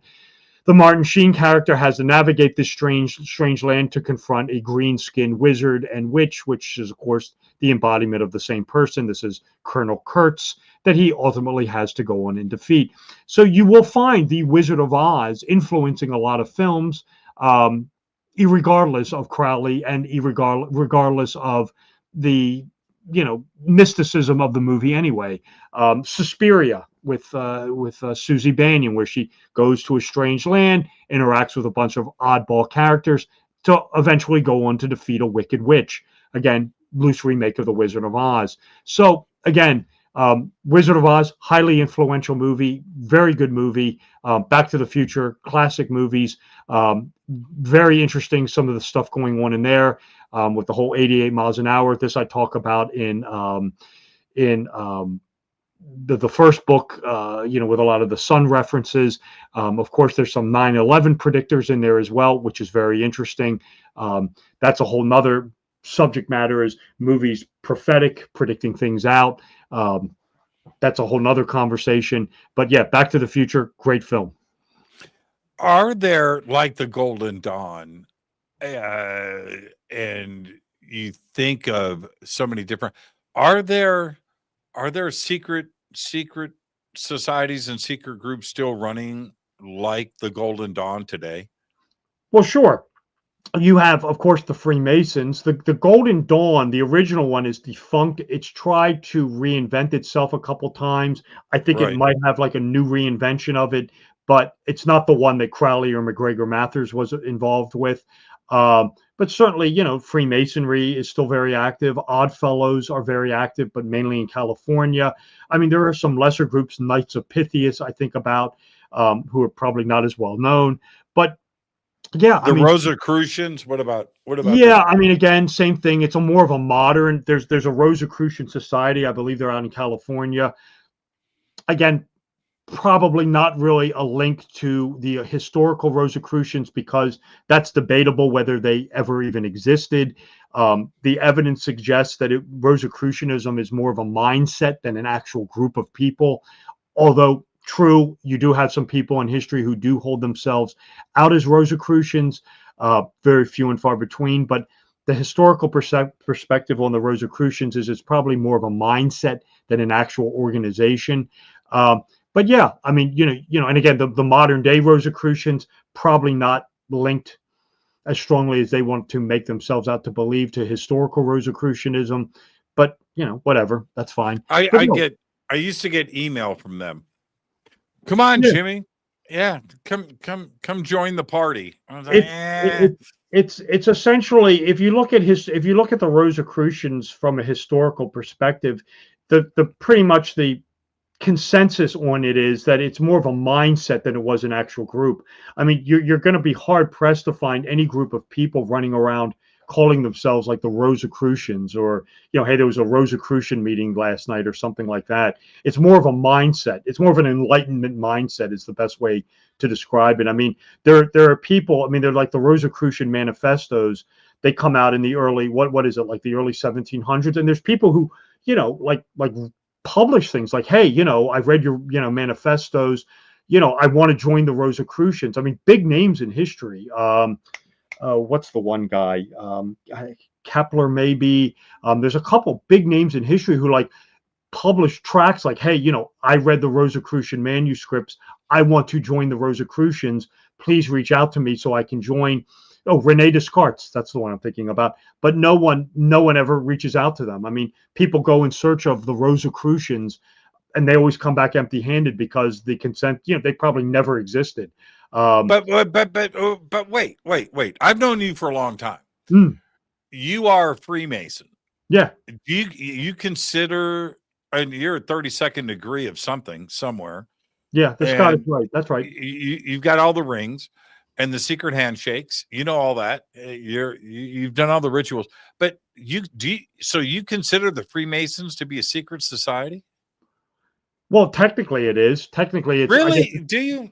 Well, I mean, I know so many Freemasons. I have not been inside a Freemason lodge. Right. Yet. I mean, I guess, is it a pure secret society? Well, I guess if it was a pure secret society, we would never heard of it.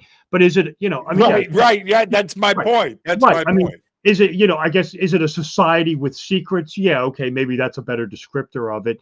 But, is it a secret society in that, like, no one's heard of it? No, of course not. Everybody's heard of the Freemasons, Skull and Bones, the Odd Fellows. Yeah, I mean, those are all pretty well known. Do they keep quote unquote secrets?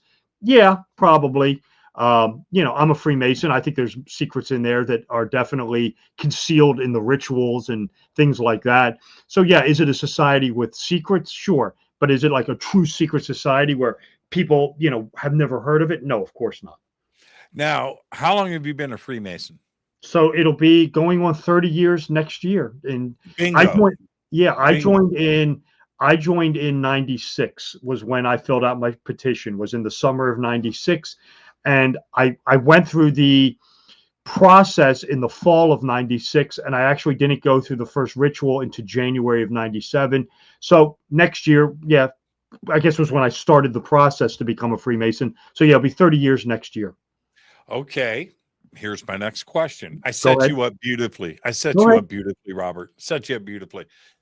You don't have to tell me, but did you learn a real secret? Oh yeah, sure. Really? Oh sure, absolutely. I mean, even for you, Robert Sullivan, where you sat back and went, well, that was some secret shit. Like you mean like going through the Masonic Lodge? I don't know. I'm not asking. I mean, the way I will answer the question is the best way I can answer it is like this. Yes, but you go through the lodge rituals, and it's kind of like I had gone through when I was at Gettysburg College. I was a member of a fraternity house, and the fraternity house that I was actually a brother of, Lambda Chi Alpha, the guy who actually wrote the Lambda Chi ritual was a Freemason. So he incorporated Masonic elements into the ritual I had already gone through. So when I went through the Masonic ritual a few years later, I kind of, had a point of reference. I kind of seen some of this before. That said, it's really like when you go through the ritual, I mean, and you're in there, you're not going to be sitting back saying to yourself, oh, I'm learning a lot of secret information or anything like that. That's probably true. That's the way it was for me. it's not until like a year or two later where you sit down and read people like Albert Pike or Manly P. Hall. That's when kind of you'll say to yourself, oh, okay, now I see what this is about. Now I see what this is encoding. Now I see the secret that this thing is trying to unveil to me. That's kind of, for me at least, when, the bells went off. Essentially, it was like a year or two after I had joined it, reading Manly P. Hall or Albert Pike or Albert Mackey, people like that. And you say, oh, okay, now I see what this thing is encoding. That was at least the way it worked for me. I think society, and I understand why, when you see a film like Eyes Wide Shut, or even like Rosemary's Baby, right, where you have this thing going on with a group of people, this secret thing, that's automatically equated to the Freemasons. Like we see the image of Freemasons, we see the marketing of it, but then we automatically jump to, but the real stuff is twisted. Why is that? Well, I guess because there's so many conspiracies about it, and some of it is rooted in truth. I mean, sure it is. Yeah. But I mean, again, it's like one of those things where, no one, it's rooted in truth, but like you just can't get rid of it. I mean, it's like, you can't unring a bell. There will always be the Illuminati. There will always be the William Morgan affair. I mean, you always have like the sacred architecture and the alignments and things like that. And people want to see it as evidence of this vast conspiracy where it was really just, the Freemasons who founded this country were just using Masonic philosophies from the lodge, both the Blue Lodge and the High Degree, to, craft a nation around. So that's essentially where it came from. But yeah, I mean, I certainly understand it. I mean, believe me, I get it. I've been involved with it for 30 years. I mean, believe me, I understand why people are suspicious of it. I mean, there's a lot of Masonic symbolism out there, especially in this country. I mean, you'll find it all over the place. I mean, you'll find everywhere. It's everywhere. Right. I mean, it's everywhere. And again, it was really, at least from the perspective that I've researched it from, it was more of a case of let's create a nation around Masonic symbols and Masonic philosophies. I guess the real negative, if you want to ascribe a negative aspect to it, was there was no transparency with it. It was just done. There was no like, hey, let's put this to the vote, or let's, run this by the people. They just went ahead and did it. And I think that's where a lot of the suspicion comes from. But yeah, I mean, you're absolutely correct. I mean, if you look around, yeah, you're going to see Masonic logos and things and symbols and philosophies, especially in the context of this country, yeah, all over the place. Now, and then when you look at the DNA of Freemasons, and the genealogy, and you start to trace this stuff back, you've got the ties with the Knights Templar, right, all the way through the Mediterranean, Malta, Italy, Portugal, going back into Israel, and the possessor of the biblical secrets and knowledge, and possibly even the Holy Grail itself. That's if just that much of it is true, then yeah, the Freemasons are in possession of real knowledge and real secrets. It depends who you want to believe, because there's different takes on all this. When Masonry comes onto the scene in 1717, there's a guy by the name of James Anderson who writes the Constitutions, and he gives you this legendary history of it. And the legendary history goes back to what you're talking about, goes back to like the Holy Land, even goes back to the Garden of Eden, for God's sakes. And it goes into like what you're talking about, like how the Egyptians with the pyramid and the measurement of the flooding in the Nile, and the geometry comes from. And that's kind of like the one history of it. But then you have the other history, which comes along years later. And this is the Andrew Michael, the Chevalier Ramsey take on the history of Freemasons, where he says essentially, yeah, what Anderson talked about with the geometry in the building, I'm not really going to argue that. That's true. He says, but he says, and this is where you have this split. He says, Freemasonry, it comes from not really the Bible or the Garden of Eden or any like that. It comes from the Knights Templar, and it's this Freemasonry owes its origins to this Roman Catholic group of warrior monks who, when they were in the Holy Land, discovered some sort of Kabbalistic wisdom. And in this wisdom is sacred geometry, these mathematical secrets of the universe, these divine golden ratios. And that's, they bring it back to Europe. And this is part of the secrets of Freemasonry. So you do have this split where you have the one history of Ramsey, and then you have the one history of Anderson. Which one you want to believe, or both of them, or neither, that's up to you. But again, it's really when you get into this Ramsey take on it with the Knights Templar, that's where you get into this whole notion of, did the Freemason or did the Knights Templar have this secret wisdom? What did they find in the Holy Land? Because, and again, this is something I talk about, and this is really goes back to my first book, is the high degrees of Masonry, especially this one degree, seems to be hinting at this, that even maybe hinting is not the right word, maybe implying it or suggesting it outright, that when the Templars were in the Holy Land, they came into contact with or found something on the Temple Mount.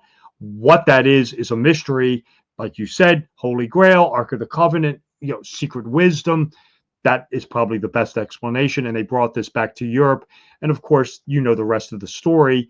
They took it to Scotland, and this is where they apparently hid it there. But then, of course, they allegedly, and this is where you gets into a bit of a stretch, was one of the theories is this is one of the things that's hidden at Oak Island, is this Knight Templar treasure or something. If you look at the Masonic ritual and you look at the high degree rituals, there's one ritual in particular, this is what I wrote my first book about, called the Royal Arch of Enoch, that is supposed to be encoding this lost history.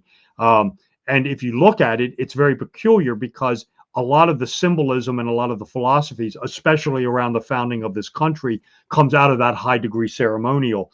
And you begin saying to yourself, at least I did, maybe there is really something to this. And that seems to be the case, but it is a little speculation. But there is some there with this, if that makes sense. I think the Freemasons built the pyramids. And see, and here's the thing. I'm joking. That was a bad joke. There's clearly geometry involved with that. Except those traditions maybe Freemasons predate even the Giza Plateau, and that these ideas of engineering and math and the ability to quarry and organize and build a society, all of these ideas are very, very ancient. And that DNA, if you will, just flowed through Egypt and Mesopotamia and up into Europe, and just maybe those are the origins of Freemasonry. It's not a modern thing, that it goes back millennia and millennia and millennia. That's my take, and I don't think I'm far off. No, I think, that's what the legendary histories of Masonry say.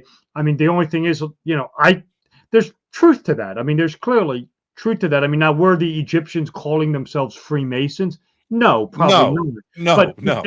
They were using Manly Hall wrote a book about this, how a lot of the Egyptian iconography and symbolism, and especially when you get into the Osirian cycle, that is without question incorporated into modern Freemasonry. You will find a lot of Egyptian themes in modern Freemasonry. That is irrefutable. Yeah, it's on the outside of every building, actually. Yeah, the eye and the triangle hovering over the unfinished pyramid. But if you look at the Masonic ritual, especially the one in the Blue Lodge, that is a complete, from start to finish, retelling of the mysteries of Osiris, with Isis, with Horus, the death, the resurrection. All of that comes from that Osirian mystery religion. I just love this conversation tonight, Robert. Thank you so much. Where can everybody follow what you're doing? Well, thank you, Jimmy, for having me on Fade to Black. This is my 4th appearance, and I look forward to my 5th one already. Absolutely. And when the next book comes out, we'll definitely get into that, and we'll definitely get into more of the Wizard of Oz Death Curse. If you're interested in me and just want to find out more information about me, go to my website. It's my name. My name is Robert W. Sullivan IV. My website is www.robertwsullivan4. That's the number 4, robertwsullivan4.com. There's information about me, information about shows I'm going to be on, links to buy my books, They're on all the major sites, Amazon, Barnes & Noble, Books A Million. They're in the print edition if you want it. You can get the ebook or the Kindle if you want that. Again, go to my website. It's very easy to navigate, www.robertwsullivan.com. Oh, robertwsullivan4.com. I'm sorry. I got an idea for a T-shirt. Go ahead. Wizard of Oz Death Curse. What do you think? Yeah, I mean, I would be careful of With that. With a pair of ruby slippers on the bottom. Well, I would be careful of that because you don't want to piss this thing off, and I don't think. Listen, you got to be a little careful with this thing. Robert, you're the best, man. It's good to see you again, and thank you so much. I do look forward to our next conversation. We've been doing this now for 12, 13 years. Yeah, you're the best. Episode 90 to whatever this one is, 2176. We missed 2177 by 1, but we did get it on July 7th, which is 77. So that's good. Wow. You're nuts. Thank you, Robert. Thank you, Jimmy. Have a great night, my friend. Thank you. Okay, have a good one. You too. Perfect night on the show, everybody. Thank you so much, Robert. I love learning. Tonight was full learning from top to bottom. And so tomorrow night is our AMA tomorrow night. So get ready for that. And what was I going to say? Wednesday night, we have Mike Ricksecker here. We're going to be doing Portals and Atlantis. No show on Thursday night. I will be out taping more episodes of Beyond Belief. So tomorrow night's our AMA, AJA. Until then, all I've got is Go Backly Tappy. Fade to Black is produced by Hilton J. Palm, Renee Newman, and Michelle Freed. Special thanks to Bill, John, Dex, Jessica, Dennis, and Kevin. Webmaster is Drew the Geek. Music by Doug Aldrich. Intro, Space Boy. Fade to Black is produced by KJCR for the Game Changer Network. This broadcast is owned and copyrighted 2024 by Fade to Black and the Game Changer Network, Inc. It cannot be rebroadcast, downloaded, copied, or used anywhere in the known universe without written permission from Fade to Black or the Game Changer Network. I'm your host, Jimmy Church. Go Backly Tappy.